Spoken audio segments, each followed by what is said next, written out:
Good morning students. हम अपने पिछले लेक्चर में बात कर रहे थे संसाधनों की परिभाषाओं और वर्गीकरण के बारे में। इसी टॉपिक को आज हम आगे बढ़ाएंगे और आज हम बात करेंगे जिमरमैन महोदय जो हुए हैं उन्होंने संसाधनों का जो वर्गीकरण प्रस्तुत किया है उसके बारे में। तो जिमरमैन ने संसाधनों को विभिन्न आधारों पर वर्गीकृत किया है, जैसे कि उत्पत्ति और विकास के अनुसार, नव्यकरणीयता के आधार पर, उन्होंने पदार्थों की उपयोगिता और संभाव्यता के आधार पर आदि विभिन्न आधारों पर उन्होंने संसाधनों का वर्गीकरण प्रस्तुत किया है। तो सबसे पहले हम बात करते हैं पदार्थ की उपयोगिता तथा संभाव्यता के आधार पे। इस आधार पर जिमरमैन ने 4 वर्गों में संसाधनों को बांटा है। पहला है प्रयुक्त संसाधन। प्रयुक्त संसाधन से तात्पर्य है कि वो तत्व, गुण या स्थिति जो मनुष्य के लिए उपयोगी तो है किंतु उसका उपयोग अभी नहीं किया जा रहा, यानी कि वो मनुष्य के लिए उपयोगी तो साबित होंगे, मनुष्य के लिए उपयोगी है किंतु आज की तारीख में उनका प्रयोग जो है वो नहीं किया जा रहा, वो आते हैं प्रयुक्त संसाधन में।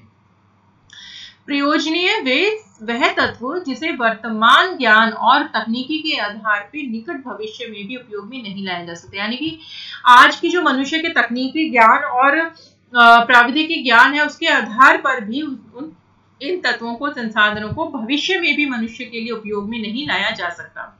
तीसरे प्रकार के आते हैं संभाव्य संसाधन, तीसरे वर्ग में। इसमें वे तत्व या पदार्थ शामिल है जिनका उपयोग निकट भविष्य में किया जा सकता है, यानी कि आज तो इनका प्रयोग नहीं किया जा रहा लेकिन भविष्य में इनका प्रयोग जो है वो किया जा सकता है। चौथे उपभाग में आते हैं गुप्त संसाधन, यानी कि वे संसाधन जो गुप्त रूप में है या जिनकी स्थिति के विषय में अभी सही ढंग से, सही तरीके से ज्ञान नहीं है, जैसे सौर शक्ति। ठीक है, तो ये तो हुआ पदार्थ की उपयोगिता और संभाव्यता के आधार पे जिमरमैन ने जो वर्गीकरण दिया है।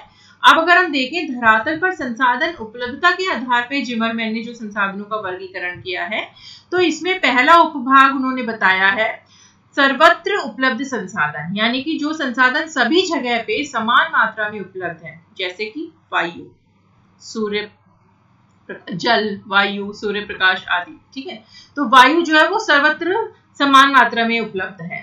ठीक है, दूसरा है सामान्य रूप से उपलब्ध संसाधन, जैसे कि कृषि भूमि, मृदा, चरागाह भूमि आदि।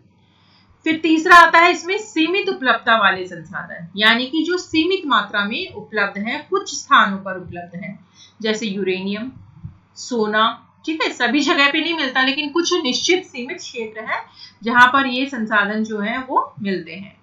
चौथा है इसमें सकेंद्रित संसाधन, यानी कि जो संसाधन केवल कुछ ही स्थानों पर मिलते हैं, जैसे कि अगर हम देखें थोरियम जो है वो केरल तट पे ही पाया जाता है और कहीं नहीं मिलता। ठीक है, तो ये तो बात हुई संसाधन की धरातल के ऊपर जो संसाधन की उपलब्धता है उसके आधार पे जो जिमरमैन ने वर्गीकरण दिया है।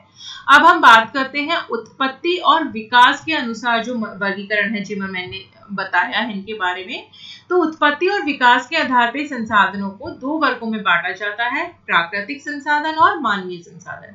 तो प्राकृतिक संसाधन जो है वो क्या है, जो हमें प्रकृति के द्वारा प्रदान किए गए हैं, प्रकृति प्रदत्त समस्त तत्व जो मनुष्य के लिए उपयोगी हैं, जैसे कि किसी भी देश की भौगोलिक स्थिति, उसका आकार, भूमि, मिट्टी, खनिज, शैल, वनस्पति, पशु संपदा आदि। देश के प्राकृतिक संसाधन जो होते हैं वो उसकी आर्थिक धुरी होती है, यानी कि आर्थिक विकास के ये संसाधन आधार होते हैं। प्राकृतिक संसाधनों को विभिन्न आधारों पर उपवर्गों में भी बांटा जाता है, जैसे उपलब्धि तथा वितरण के आधार पे, पदार्थ की उपयोगिता व संभाव्यता के आधार पे, नव्यकरणीयता के आधार पे आदि आधारों पे विभिन्न उपविभागों में बांटा जाता है। प्राकृतिक संसाधन जो है ये प्राकृतिक वातावरण के ही घटक है, ये प्रकृति के उपहार के रूप में है और इनमें विविधता पाई जाती है, यानी कि सभी जगह पे समान रूप से उपलब्ध नहीं होते, कहीं पे अधिक मात्रा में होते हैं, कहीं कम मात्रा में उपलब्ध होते हैं। और इन्हें प्राकृतिक संसाधनों को 2 मुख्य उपवर्गों में बांटा जाता है, जैविक और अजैविक। जैविक यानी जिनमें जीवन है, जैसे वनस्पति, जीव जंतु, और दूसरे आते हैं अजैविक, जिसके अंतर्गत कि अजैविक तत्व जिनमें जीवन नहीं है, मिट्टी, भूमि, जल आदि जो है वो इसमें शामिल होते हैं। ठीक है, तो यह सभी ज्ञात ना होकर के कुछ संसाधन इनमें से अज्ञात भी हैं। ठीक है, अज्ञात मात्रा में भी उपलब्ध हैं। तो अब हम देखें कि कुछ संसाधन जो है वो समाप्य है, कुछ संसाधन प्रकृति में बिना मानवीय अनुक्रिया के स्वतः ही निष्क्रिय रहते हैं।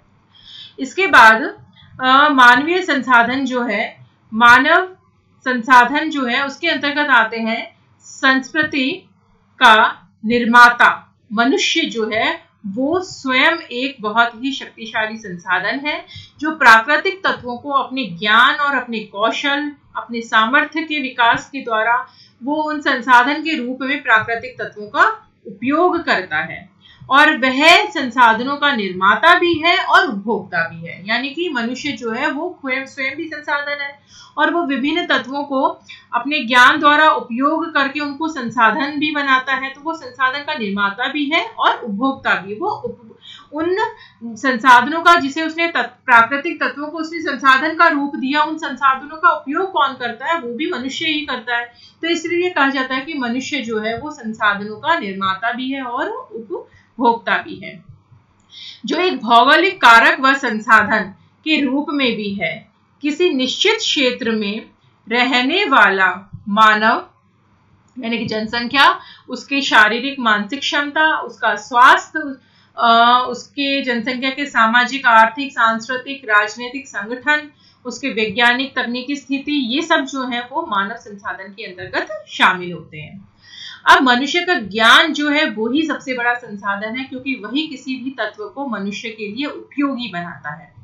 ठीक है, अगर हम देखें विश्व के विकसित देश जो है, जैसे USA, great Britain, Canada, France, Australia, Germany, Russia आदि, तो वो देश जो है वो आर्थिक रूप से समृद्ध है और विकसित है, और ये संभव हुआ है उनके तकनीकी विकास के आधार पे। और वहां पे तकनीकी विकास भी अधिक हुआ, वहां पूंजी की उपलब्धता भी अधिक है, और उनका आर्थिक जीवन और जो आर्थिक विकास है वो भी उच्च स्तर का है।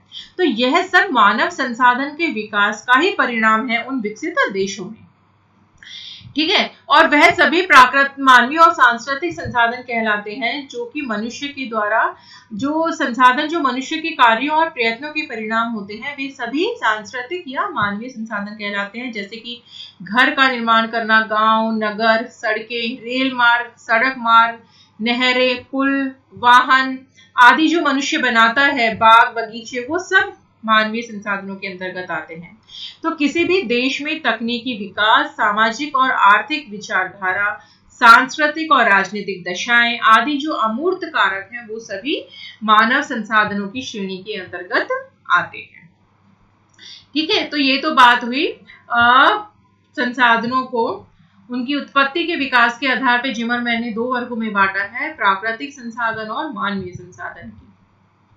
अब जिमरमैन ने उपयोग की निरंतरता के आधार पर भी संसाधनों को वर्गीकृत किया है, जिसमें सबसे पहला आता है नवीकरणीय संसाधन, यानी कि वो संसाधन जिन्हें पुनः उत्पादित किया जा सकता है, पुनः उत्पन्न किया जा सकता है। ठीक है, वे संसाधन जिनके स्वरूप और गुण में परिवर्तन करके उनके उपयोग की अवधि और उपयोगिता में वृद्धि और सुधार संभव है। ठीक है, इसको दो वर्गों में बांटा जाता है नवीकरणीय संसाधनों को। एक है परिवर्तनीय संसाधन और दूसरा है पुनर्प्रयोजनीय संसाधन। तो परिवर्तनीय संसाधन क्या होते हैं? वे संसाधन जिनके गुणों में वृद्धि की जाती है अथवा जिनका उपयोग रूप परिवर्तन द्वारा दीर्घ काल तक किया जा सकता है। ठीक है, ये जो संसाधन होते हैं वो सुधार के बाद अधिक टिकाऊ, संपोषणीय होते हैं और उनमें सुधार योग्य होते हैं। वो नवीन शोध तथा उन्नत प्रौद्योगिकी का सावधानी पूर्वक प्रयोग करने से ऐसे संसाधनों को अधिक समय तक प्रयोजनीय बनाए रखा जा सकता है, उनके गुणों में वृद्धि की जा सकती है। जैसे कि वन संसाधन, मिट्टी संसाधन, मिट्टी में अगर उन्नत खाद का प्रयोग किया जाए, जैविक खाद का प्रयोग किया जाए, तो उसको अधिक समय तक उत्पादक और उपजाऊ बनाए रखा जा सकता है। भूमि, मिट्टी, धरातलीय, भूगर्भ जल भंडार, वन्य जीव, मत्स्य आदि इसके अंतर्गत आते हैं। इसका दूसरा भाग है पुनर्प्रयोजनीय संसाधन, यानी कि वे संसाधन जिनके रूप में परिवर्तन करके उनका प्रयोग बार बार विभिन्न रूपों में किया जा सकता है। इसमें मुख्य रूप से जो धात्विक खनिज होते हैं वो शामिल होते हैं, जैसे कि लोहा, तांबा, सोना, चांदी, जस्ता। इनका क्या होता है, इनको गला करके इनका रूप परिवर्तित करके इनको बार बार प्रयोग में लिया जा सकता है। ठीक है। दूसरे आते हैं अनवीकरणीय संसाधन, यानी कि वे संसाधन जिनका एक बार दोहन करने के बाद इनकी पुनः पूर्ति नहीं की जा सकती, इन्हें पुनः प्राप्त नहीं किया जा सकता, ये समाप्त हो जाते हैं, इसलिए इन्हें समाप्य संसाधन भी कहते हैं। ठीक है। ये सीमित मात्रा में उपलब्ध है और इनके निर्माण की अवधि भी बहुत लंबी होती है, जैसे कि कोयला, पेट्रोल, प्राकृतिक गैस, यूरेनियम, थोरियम, बॉक्साइट, तांबा आदि। अंतिम आते हैं इसमें सनातन संसाधन। सनातन संसाधन से तात्पर्य है कि वे संसाधन जो मनुष्य के द्वारा उपयोग करने से या मनुष्य के प्रभाव से समाप्त होने वाले नहीं है। ठीक है, वे सदैव बने रहेंगे, जैसे सौर ऊर्जा, महासागरीय जल, स्थानीय जलवायु, पवने आदि जो है वो इसके अंतर्गत आती हैं। इस प्रकार हमारा जो ये टॉपिक है संसाधनों की परिभाषाएं और वर्गीकरण, जिसमें कि हमने विशेष रूप से जिमरमैन महोदय द्वारा जो वर्गीकरण किए गए हैं उनके बारे में भी बात करी, ये हमारा टॉपिक पूरा होता है। Thank you.